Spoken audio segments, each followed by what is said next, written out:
Thank you all for coming. My name is Stephen Brower. I'm the head of music for Amazon Music in the US, and I'm super excited to be here today because, more importantly, I'm a huge fan of everyone on the stage and their work as artists and also their work as composers for film and television, which is what we're going to talk about today. And so I think to start, when I was asked, when Bob, who's sitting here, asked me if I had any ideas for panels this year, I looked at the Big Ears roster, which is incredible as always, and I said the thing that I see is a bunch of artists who I love who work in both of these worlds in ways that I very much appreciate, and I think there's discussion there. So that was my, I think, only idea, and it happened to be one that people said, hey, let's talk about that. So I think maybe to start, if we could just each of you introduce yourself to the crowd here, and maybe talk about your sort of start as a composer and where that came in your kind of artist journey, and have that be kind of because I think maybe it's a little bit different for everyone on the stage, and maybe that's a little bit of a baseline for the conversation that we can have. So, hi. My name is Lucrecia Dalt. I'm from Colombia. I live somewhere in the US at the moment. And I'm a composer, musician, and after being an engineer, I decided to make music. And initially, I was just making records, and then slowly got into composing for film and TV. And yeah, and I also perform live, obviously. What was the first film and TV like? How did that first moment into that lane occur? Was it intentional, sort of spontaneous, sort of circumstantial? I first had projects with visual artists, and that kind of started to prepare me in the idea of making material for images. And then I got an offer. I started to work with a publicist that was getting into film scoring, and then he got me a job for a very low budget horror film, and I accepted it just because I wanted to have the experience, and it was pretty intense because it's like a 190-minute film, and I think it was 120 minutes of music. So that was a pretty intense dive into the process, but it was great to learn. Awesome. Pat? My name is Pat Irwin.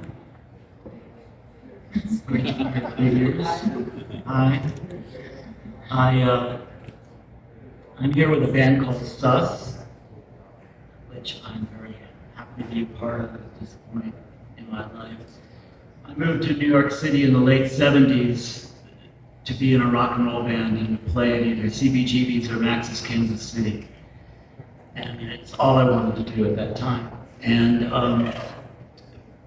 but I also fell into film scoring. I wrote music for a television show called Tales from the Dark Side, and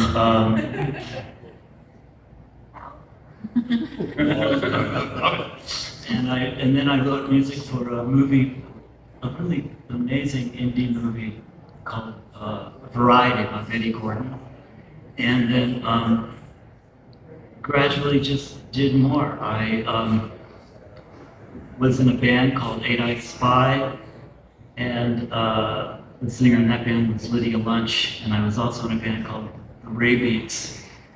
And the Ray Beats were doing a show called the Times Square Show, which was the first show with Jean-Michel Basquiat, Keith Haring, Kiki Smith, Kenny Sharp was collab, and Nickelodeon was right there in Times Square, and somebody came down and saw us play and asked me if I wanted to write music for a cartoon, and I said yes. So I composed the score for a cartoon called Rocko's Modern Life, which was 4 or 5 years, and then through the years I've done several other things. I just want to say that I mean, maybe it's the first time in history that Lydia launched Nickelodeon and Keith Haring have been at the same time. Just congratulations on that. And everything else that you said. Yeah, well, I'm pretty fortunate, you know, like to have, I've said this before, I've done things with a pretty long reach.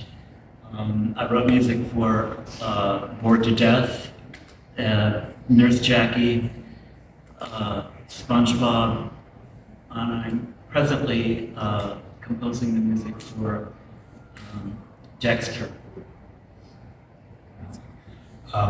Julia. Hi, I'm Juliana Marwick.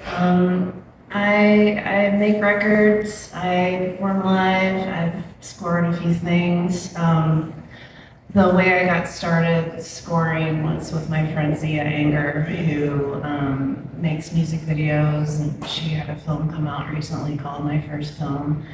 But she asked me to score her short film, I Remember Nothing, in 2015. And so that's where I got my start. I've scored a few other things. I scored this VR short called Glimpse. So that was an interesting project. Mary Lattimore and I just released a record in January called Tragic Magic, but we also co-scored a documentary called Threshold about the Olympic gold medal winning cross-country skier Jessie Diggins, which never thought that I would be explaining a project like that, because I don't know much about sports, but the story was really incredible. We did that last year. Yeah, so the scoring for me started in 2015. I've done little bits and bobs. Been putting out records since 2007 or so, and lots of collaborations.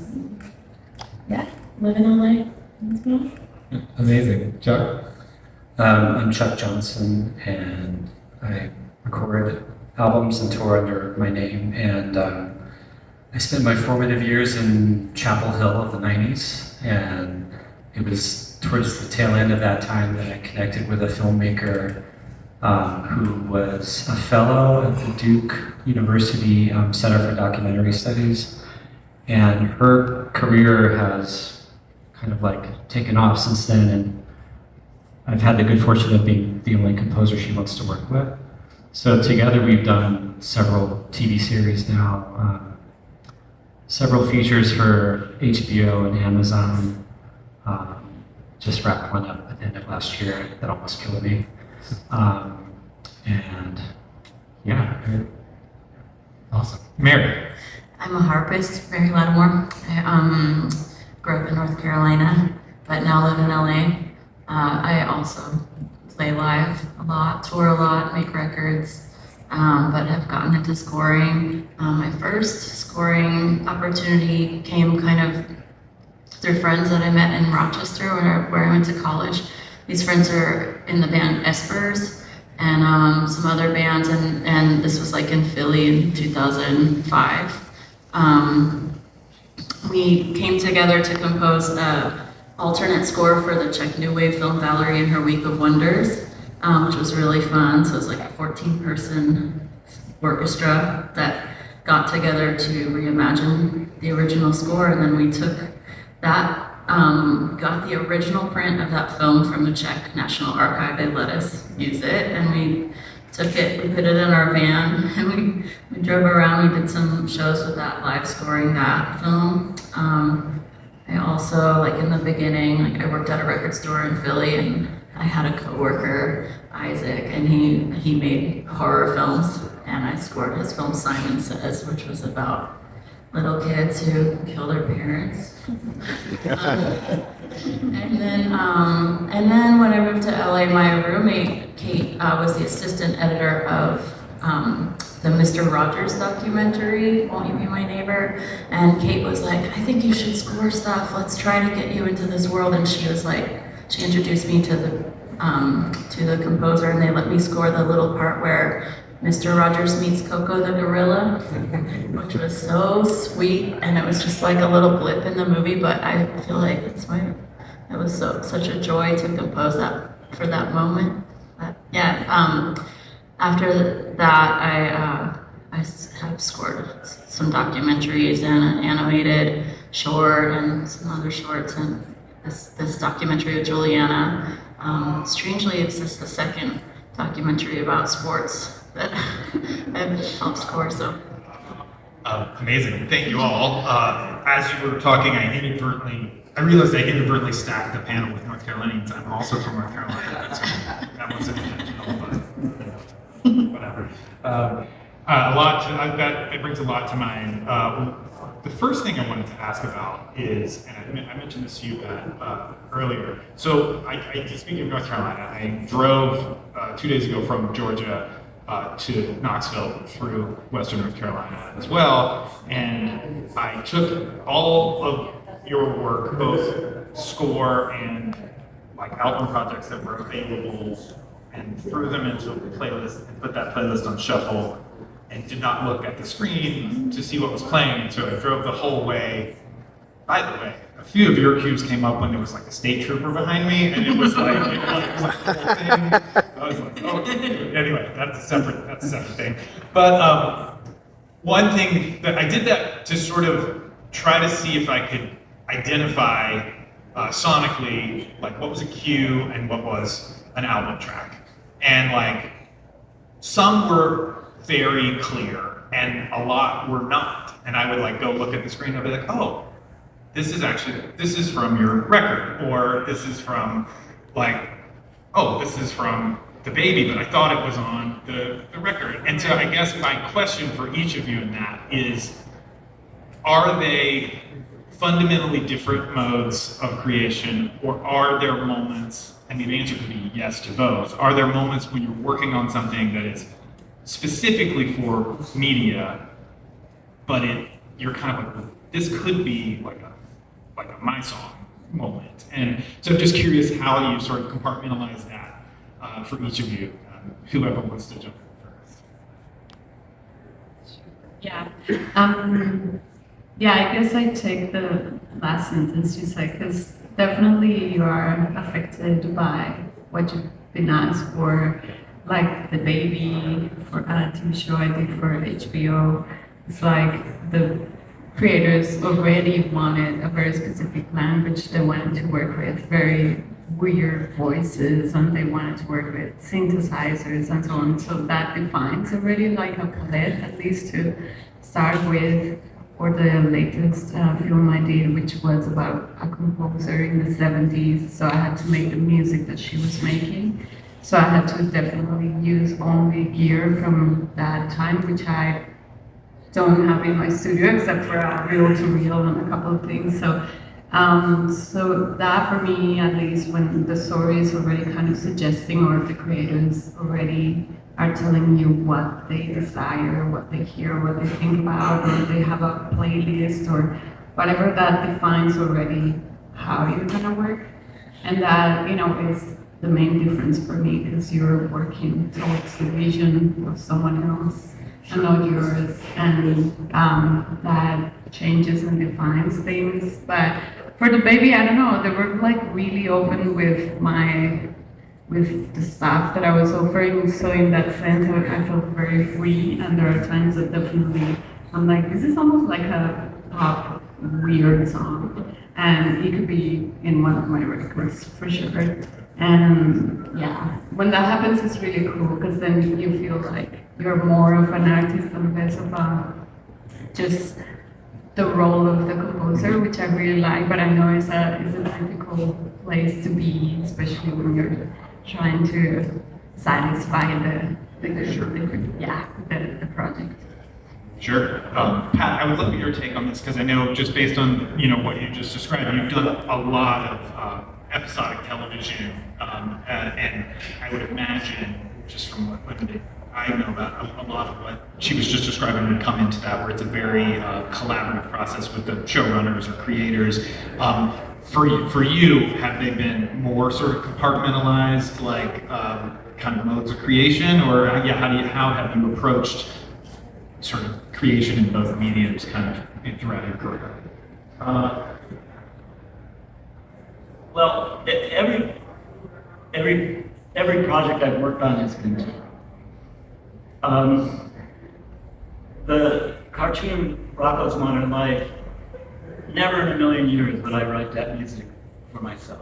Those, by the way, were the easiest ones to spot. I was like, this is not from the record. Just to be clear, those were the only ones that I was 100% on. Good for you. But it was what I thought making records was going to be that when I did that. I had a live band, 6, 8, 10 pieces depending. We were set up in the morning, recorded, mixed everything. At that time, got it into a FedEx package and sent it off to LA the same day. It was like being inside an engine. The band had musicians that I could never imagine. Art Barron, the trombone player, was in the Duke Ellington Orchestra. Kevin Norton had been with, the drummer was with Anthony Braxton. Dave Hofstra on bass. I imagine Dave has played with most everybody playing at this festival. It was just a thrill. And at that time, there were other musicians in New York. Hal Willner had put out a record devoted to the music of Carl Stalling. And so that music was Warner Brothers cartoons. It was just an inspiration. But for me, you know, I sort of thought, well, okay, you guys are pretending to do that, but I'm really doing this every day, every week. And it was, but it depends on the project, and I'll let somebody else go on.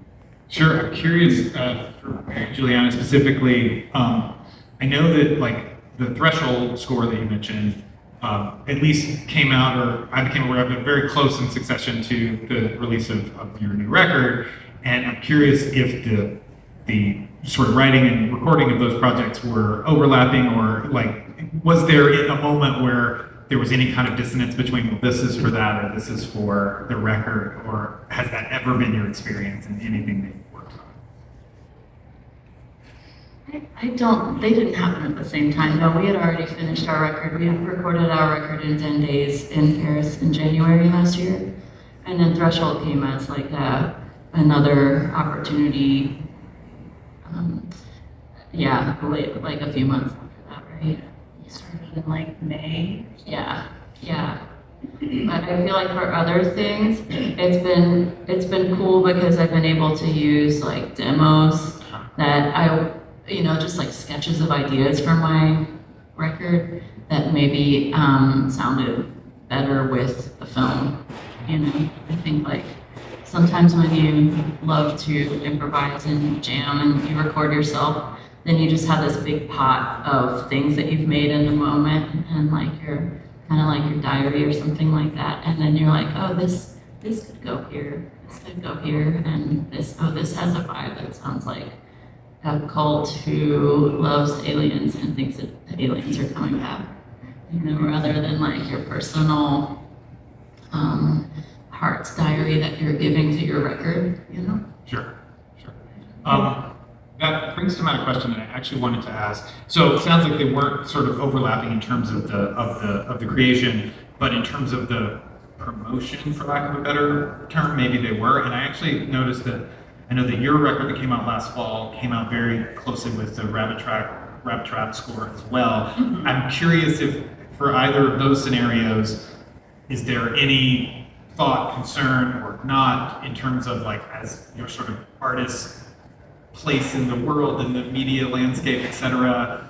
Are those things competitive, complementary? Is there ever a thought of like, oh, I wish these things weren't so close together. I want people to be focused on my record, or I didn't notice that in terms of sequence, and I was curious if that was a consideration at all. Yeah, for mine it was kind of unpredictable because we had the album already planned for months ahead, and then the premiere of the film suddenly became the week after the album release, and I was like, oh no. But yeah, that's the way we had to do it, and yeah. But I guess I was a little bit more worried, but then things define, I guess they present itself already quite clear, I suppose, or I hope so. I don't know. I guess that's a question for someone that explores the catalog and finds a score instead of an album. How does it feel? And definitely, I've thought about, do I have to have a different name for scoring or not, or it's part of the same pack. Yeah, that's a great answer, and I think that it's one thing I was thinking about asking all of you is that I, specifically with The Baby, I remember when that came out, that being very sort of present to me as a music fan, and seeing it in reviews and things like that, and I did have the thought of like, oh, I wonder if it's in any way frustrating if this is like, oh, if this is the first thing that people ever hear under my name, it's very specific to this thing, and the creators had this very specific direction sonically. Is that going to be a kind of a false signal to someone when they sort of dive into the rest of the catalog? And I know, I would be curious any of your take on that, where you've had a score project that has received a lot of attention and sort of merit on its own. Is that ever kind of concerning or confusing in terms of what you want folks to discover from your discography? Well, last night I had a moment after I performed that someone came up to me and said, I first heard your music in a film, like in a PBS film, and that almost never happens. And so that's kind of like an ideal scenario for what you're describing. There's another avenue for someone to encounter your work. And I've been lucky in that, like, I've been able to work on film projects where I'm happy, like I'm happy to let people hear the music afterwards. And yeah, I guess just to go back to your earlier question about the difference between the two platforms, besides the fact that when you're scoring, you're supporting someone else's ideas, and it's really, that music is in direct service to something else. At least with me, my album tracks tend to average about 8 minutes. And pieces of score music average like 30 seconds to a minute. So for me anyway, trying to make a really succinct idea that feels like it's complete on a really short duration is a challenge. But filmmakers think that it's harder to do something longer. So a filmmaker will say like, there's this one cue that has to be like 4 minutes, I'm really sorry, like it has to, I'm like, no, that's great, thank you so much. That actually brings up, that's another question I was going to sort of pose was, I think each of you in your artist's work, I think in my experience as a fan, are able to really create and sustain a musical world across a whole album, right? And you're like sort of in this mode. And I do wonder, or I had the thought of like, is there a challenge at all in like the way you just described, Chuck? This is a 30-second cue that needs to be up-tempo because it's going to be for this particular moment, that sort of breaks you out of the ability to be like, no, I'm kind of living, as an artist, I'm living in this space and I would love to hang out here for 8, 10, 20 minutes, but this has to be, like, has that been a challenge for anyone? Or I guess, like, Pat, in your experience, I think there's probably a lot in the episodic television where it's very defined. I guess I'm just curious if anyone wants to speak on that kind of conflict or tension between inhabiting a mode and a mood as an artist and having that be kind of necessarily curtailed. I mean, for me personally, I think it's just like, it's different departments kind of, and for me personally, it's about like how well you respond to direction. And I think whenever you're scoring something, you kind of have to let that like impulse to just be free and do whatever you want and be a channel, emotional channel, visual channel, or whatever. So I found that, it just kind of depends on how well you take direction, or what the directors, are telling you to do. Because there are a lot of times like it's threshold, it was like, we need to amp it up right here, and I would have to like tinker around and find something perfectly suited for that. But with my own music, I'm just in my own world. No one's watching, no one's listening. I'm not taking direction from anyone. So it's just kind of how you think when you're taking direction. I have a hard time with that. Juliana's better at that. I have a really hard time taking direction. I think. When you write music on your own, you're taking direction from yourself. Yeah. And I don't know about you, but I can be a pretty harsh critic. Yeah. And revise things, get into details that really, aren't necessary to the composition itself, like sonically. With scoring, it can be really liberating to let it, like you said, to let it go. It's a challenge, particularly if there's more than one person giving direction. But when I'm writing music for film or television, it's not for me. I don't even come into the equation. And I'm more worried about the deadline. Right. And I was working on a cartoon for Disney called Pepper Ann, which was just a tremendous experience. I won't get into the details right now, but there were a lot of people who were working on it, helping copyists and contractors. And the contractor could tell that I was nervous. And he said to me, "It's just got to sound good and be on time." and that went a long way. Yeah. That's kind of what I was saying. It's like, it's just two different ways of thinking, Sure. just personally with the work that I make for myself, it's just whatever. But with projects that you're, hired to do, it's about their deadlines and their vision. I think they also sometimes there's a problem if they don't have language. If you don't have the same vocabulary, or you don't I remember I did 26 versions of a theme for a documentary month, 25 revisions that were all had to be brand new, and I was like, they're like, we need it to soar. I was like, it's soaring, or like in a doc, at one point, one of the directors was like, it needs to be really happy. This is when she meets her daughter and blah, blah, blah. This needs to be happy. I don't usually write happy music, so I was writing something that I thought was happy on the harp. And then she's like, Mary, this is really sad music, or opposite, where I was writing something really, I thought was really emotional, and she's like, this sounds like too happy, I think because of the octave that it was in or something like that. But the ideas of happy, what's funny, what's cute, what's disturbing, it's all so individual, When you're facing a stack of, say, 50 individual pieces of music that have to be composed on a tight deadline, I appreciate having any direction I can get, But this is a really common problem that Mary's describing in my experience. Where it's what sounds happy to me doesn't sound happy to a lot of people.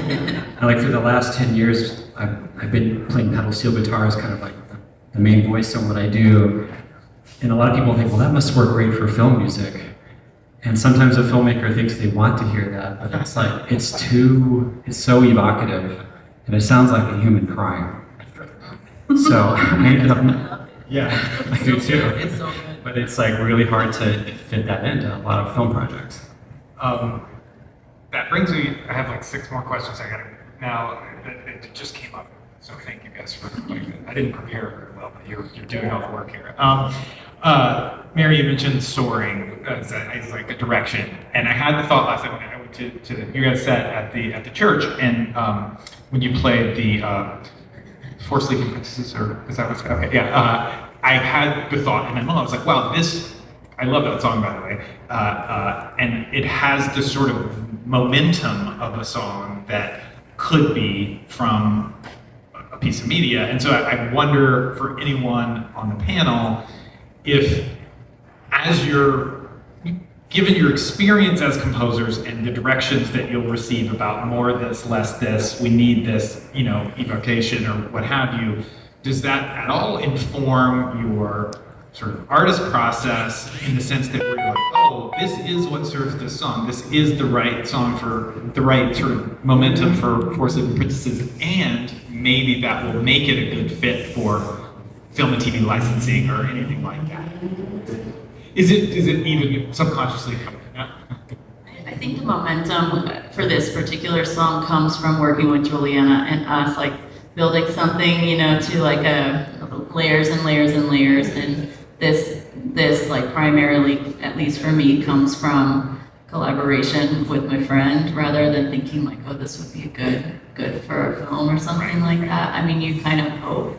Right. You hope that someone would want to license it, but I think that never really occurs. Me either. Yeah. One thing I wanted to come back to, you talked about doing sort of your early score work for narrative films, and you've done a lot of narrative, and we've talked, Pat, about you doing a lot of like animation and episodic television. Chuck, you've done a lot of documentary work. You guys just scored a documentary. Is there any difference in those two sort of paths? And what I'm sort of getting at in that is like, if you're following the story of, and I know in the case of Burden of Proof, for instance, Chuck, something that unfolds over many, many years and is like genuinely kind of riveting real stuff that's happening in the world versus like the need to service a fictional narrative that needs to pay off certain emotional beats in a horror film or a piece of animation. Does it change anything when you're like, I'm creating something that needs to service the real life travails of this, or triumphs of the subject of the documentary? I'm just curious if that has entered into any of the documentary work. Well, I feel like I need to respect the experiences of the real people that we're seeing on the screen. So it's a delicate balance because the filmmaker will want some emotional tone. But a lot of, at least on the documentaries I've worked on, there's a lot of heavy, real life emotional content happening on the screen. So I try to stay out of the way a lot of the time, and yeah, it's very tricky. It's very challenging. It's because it's not someone trying to create or fabricate a story and generate an emotional response. It's like that's there. You're actually seeing the people having it. So I enjoy it, but it's challenging. I'm curious specifically with projects like, I know Burden of Proof like came together over many years, right? And I know that it's process and development. Was your involvement purely at the end when sort of all the happenings had happened, or were you sort of working with the filmmakers as they were kind of cutting together pieces of what would become the series? I worked on that. That was such a wild ride because it's about a missing person case that because of the investigations that the filmmaker was doing made it an active case again and created an active piece again. So there were several points in the process where we had pretty much completed it, and then HBO tapped the brakes because they found out there was going to be a grand jury or something like that. And then COVID happened, and that threw all kinds of other delays in. So I think we ended up doing maybe 3 or 4 different versions of the final series where, and each time HBO, for legal reasons, wanted us to pause it, the filmmaker then had all this new material in the meantime, so it kind of changed the film each time. Right. So then the music had to change. A lot of the music had to change or new music had to be written. So I wasn't involved from the very beginning, but it kind of felt like it was by far the longest scoring project I've been on. Mary, you mentioned live scoring earlier, and I know Chuck, you and I have talked about some of the, I think I saw you do live scores like back in the before times, and before we knew one another. And I'm curious, and I know, Pat, you guys did a version of live scoring last night, and we're, sort of working on some more live scoring projects. I'm curious, is that, like, how that is different, and is that sort of purely ephemeral and experiential, or is there sort of the instinct as an artist or a composer to be like, we did this thing in real life, in an experience, and we want to sort of document it? Or are you serving the media in a different way when it's with an audience? I guess I'm just curious about how, is that yet a third kind of mode of creation? So maybe so. I think it's a third mode. I mean, I've done 2 live scoring projects, the Valerie project that I mentioned before, but then my friend Jeff Ziegler and I scored on the Philippe Gorel Le Revelator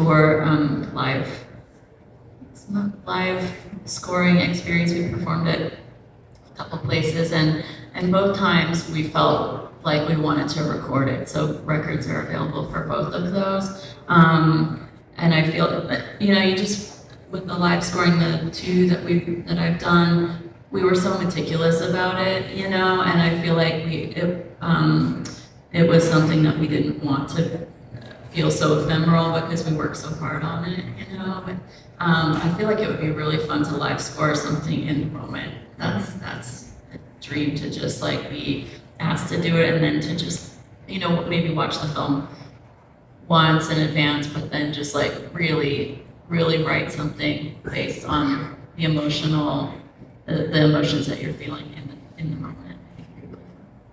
I did that once. It was so many years ago, I can hardly remember it, but this woman, Molly Sorno, had a organization called Cinema 16, and she asked me to live score a Kenneth Anger film, like inauguration at the Pleasure Dome, and No pressure. yeah, sure.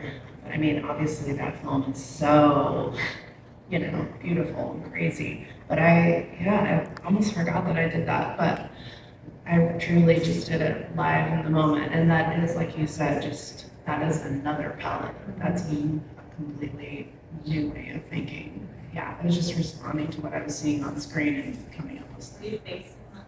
Yeah, me too. I did it with their Golem, that film, and I was just reacting to it and reacting to the emotions. But I did it twice, and sometimes you're kind of reacting later to the feeling, and it's kind of bizarre. Also, when it's a silent film, the necessity to kind of think about spaces or not. Do you just have music all the time, and what happens then? But I guess at the time I was improvising quite a bit, and modulars and voices and vocoders and so on. So that kind of served well the images, I guess. But yeah, definitely a third. Her infamous story where John Fahey was asked to score Zabriskie Point for Antonioni, and he went into the studio and he essentially live scored it like immediately. He just went in, movie's 90 minutes, and 90 minutes later he's like, all right, I'm done.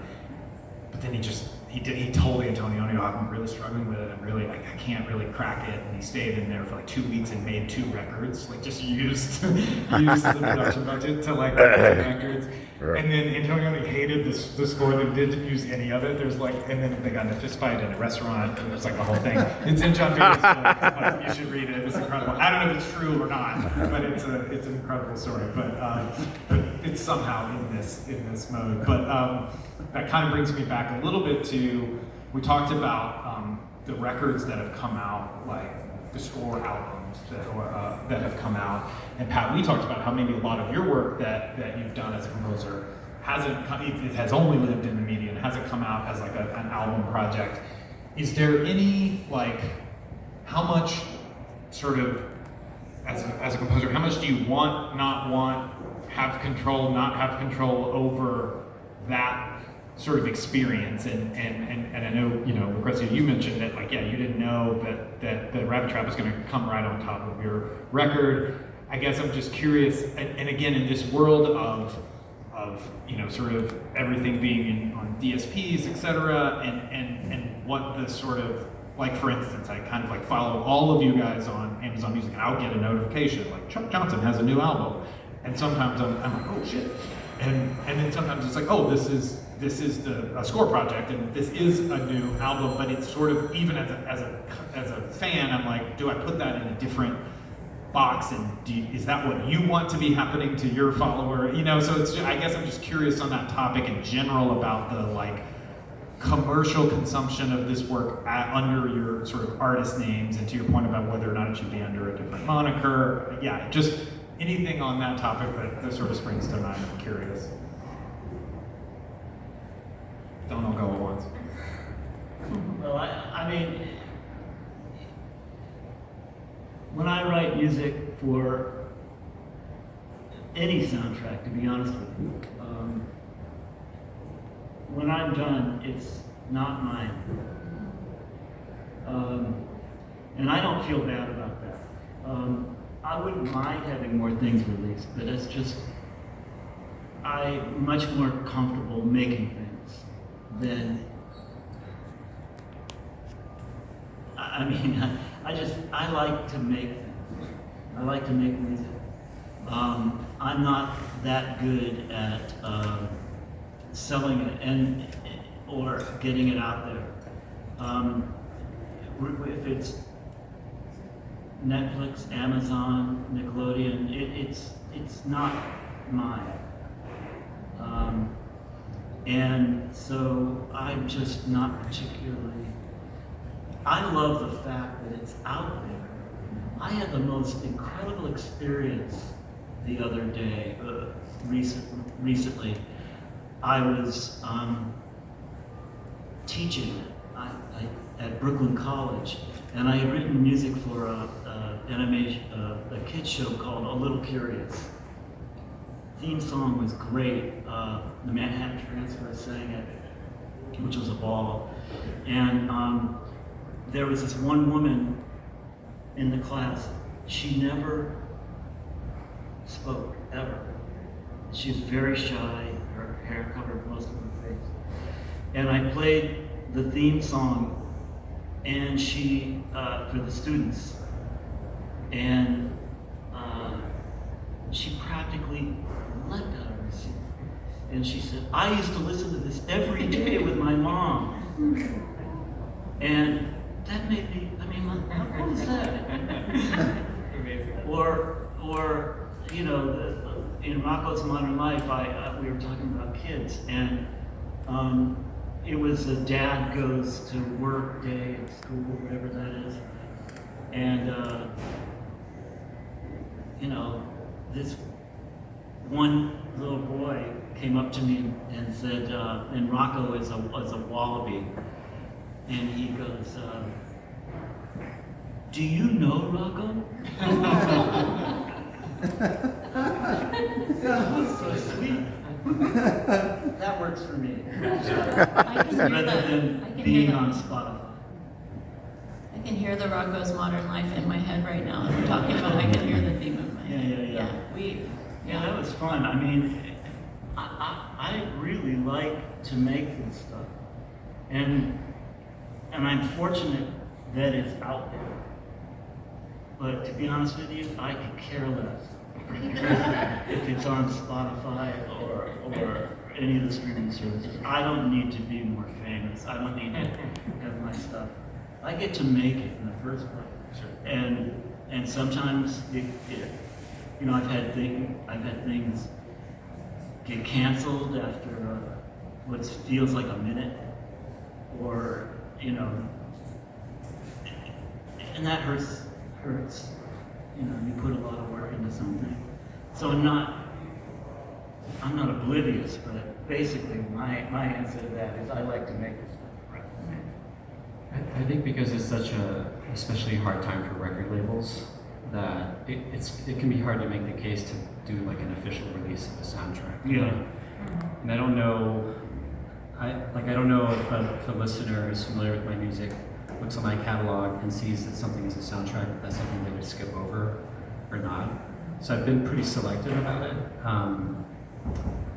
It can affect the timing of your next proper record and all that. But for the Burden of Proof soundtrack, that was something I really felt strongly about trying to get out there. And it was because, I was really happy with the music, but it also showcased something that someone might not have heard from me before. So Yeah, that's a good one. yeah, like orchestral music or something like that I really enjoy doing. Like it's so fun to do, and it's like just rewarding in itself, whether anyone hears it outside of the context. But that was a case where I felt like it was worth the effort to try to get a release out of it. Great. I have this is just a personal technical question that I'm curious about. As you know, several of you work often in instrumental music, and I know sometimes coming up with a title for a piece of music can be intimidating. Maybe it's not, or a challenge.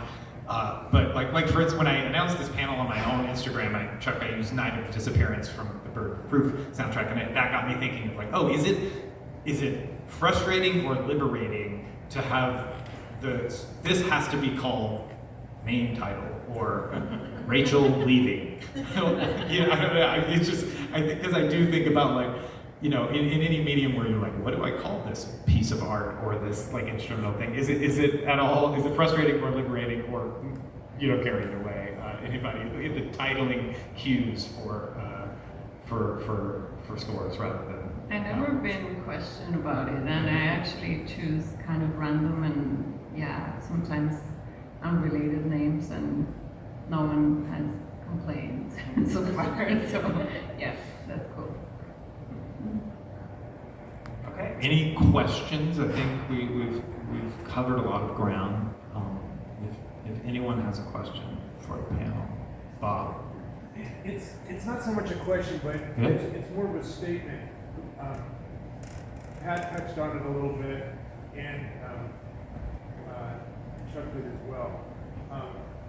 And I'm just going to open up the curtain a little bit. Sure. One thing that I haven't heard up here is how crazy hard this is. And I got to experience it personally. Pat and I sit in the studio many, many times. It's oh my God, I got this deadline, I got this thing to do. Even on this tour, he's having to put together stuff for some other deadline. The last tour that we did, we'd get off the stage at 1 o'clock in the morning. He goes straight to back to the hotel room and is putting together tracks to send in the following. In many ways, what you're all talking about is kind of like a day job. And going back to what you were talking before, they're complementary jobs, but they're two very different jobs. You have to go from an artist head to a service head. You have to go from being the one giving the notes, in Sus, Pat can give notes, but he comes off the stage and he has to take notes, and he has to be gracious in both ways. And on the podcast, I've probably talked to most of you folks, and recently I talked to Jake Fussell and to Clarice Jensen and to Marisa Anderson. And it's always about, everybody tells us, oh, I hear your music, you should be in a soundtrack. And we think, yeah, that's a good idea. And then they find out, oh my God, this is a lot of work here.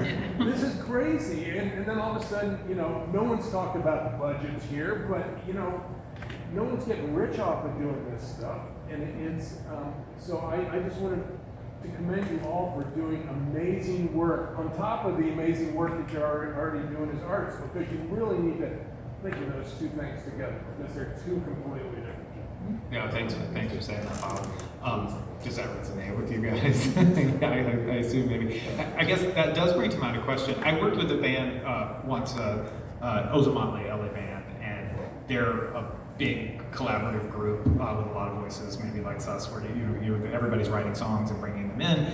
And we were making a record, and we were having a hard time sort of landing what the record was. And the manager, they had been working on some film music, and the manager was like, "Hey, what's been really helpful is what you just described, is like deadline and direction."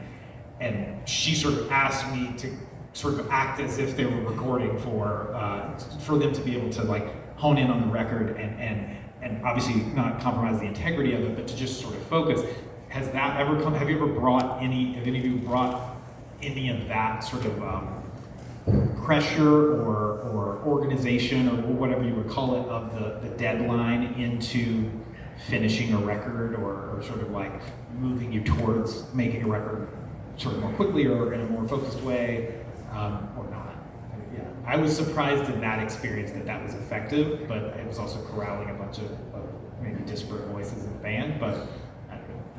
Yeah, I kind of do have deadlines somehow. I try for my records, but definitely the deadline is that it sounds as good as I can make it. But with scoring, that part is very hard because you have to be very quick, especially at least in my experience with TV shows. It's like literally you're working 12 hours a day, like you were saying. It's a day job, it's intense, you have to be very quick, you have to kind of mix on the go, and when you're trying to present ideas, you have to be wise enough to kind of make them already kind of sounding good, but not spend too much time that you waste all your day just doing one idea that might not work. So yeah, it's a delicate balance in there that you have to kind of keep. And also going back to what Mary was saying about the problem of language, sometimes with directors is interesting. Also even just simple things, that metal sound over there, and you're like, this one? No, the other one. Okay. So yeah, it's a very interesting way to work that totally, for me at least, is totally different. But I feel very lucky to be exposed to those projects because I would explore materials and ways of making music that I would never maybe explore on my own, you know, like using synthesizers or other stuff that I would never use, or voices in a certain way that I would never use. So I really like working on those projects for that reason. Yeah. Yes.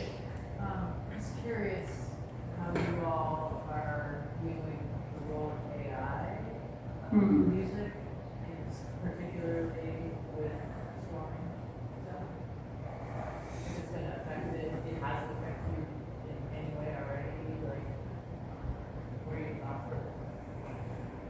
I hope not. I don't know. I'm scared of AI. No, I don't like it at all. So. I also work as a mastering engineer, and AI is coming after that job as well. So all the work I do seems pretty precarious right now because of it. But I haven't heard. I mean, I don't encounter it directly or feel like I'm using opportunities or anything like that yet. I feel like, I hope that at least for projects of a certain sort of stature and quality, I hope that we can trust the audience and the filmmakers to, like, I know budgets are going to be challenged, but to sort of know the difference, because there is a intangible human thing. I read this thing recently, the other day, that Shooter Jennings, obviously different world, but like he was talking about as a producer that since this question has come up, he's leaving more mistakes in, like just, he sort of unintentionally, he's just like, I feel like that I maybe would have fixed this little sort of string sound, but now I'm gonna leave that in because that sort of, now the listener knows this is identifiably sort of, you know, organic and human. And I feel like that will come into this world as well, or I would hope, just as a fan and viewer and listener. I've done a lot of replacing MIDI harp with real harp because people can tell, you know, that the sound of the wood. Yeah. Hopefully that'll. I don't feel personally threatened by it because I don't think I would ever score something for someone who would look to, it's just so dumb. You know, like I would never want to work with a director that would look to AI to make music for their vision. That's a relationship that would never happen. So I'm really feel threatened by it. Awesome. Well, if there are no more questions. Oh, we got one more. I'm curious to know something unexpected that maybe you learned in your scoring journey. Yeah, every time. I mean, that's what keeps it, for me, interesting. That's what I like. I like surprises. I like to, sometimes it can be a little bit, say, samey and mundane. But, for instance, again, on Rocco's Modern Life, but I got to write music that I couldn't play myself. I started out playing the clarinet on the first handful of episodes, and then I hired somebody who could, and that was surprising. Just I can do this. I get to do this. I worked on just the surprises that come up in the collaboration as well with the directors at its best. It can be a lot of prickly moments and whatnot, but the moments that come together, and in a way, I also like to create opportunities for surprises. Like just waiting for something to happen, like that just becomes a surprise and works. To trying something, depending on the project, daring to be silly. Or, in Dexter, I'm writing music that I really wouldn't do on my own at all. But it's filled with surprises. So that's my answer to that. Well said. And I think with that, we're at time. I want to thank you all for doing this. Thank you guys for coming. We're going to play tonight here. Playing tonight with the Sunset Across the Horizon. Chuck's DJing and Across the Horizon all night. You guys are playing, not together again this week, but individually this week. I'm playing tonight. You're playing tonight. Okay, yes. Amazing. See them all. Thank you all for coming.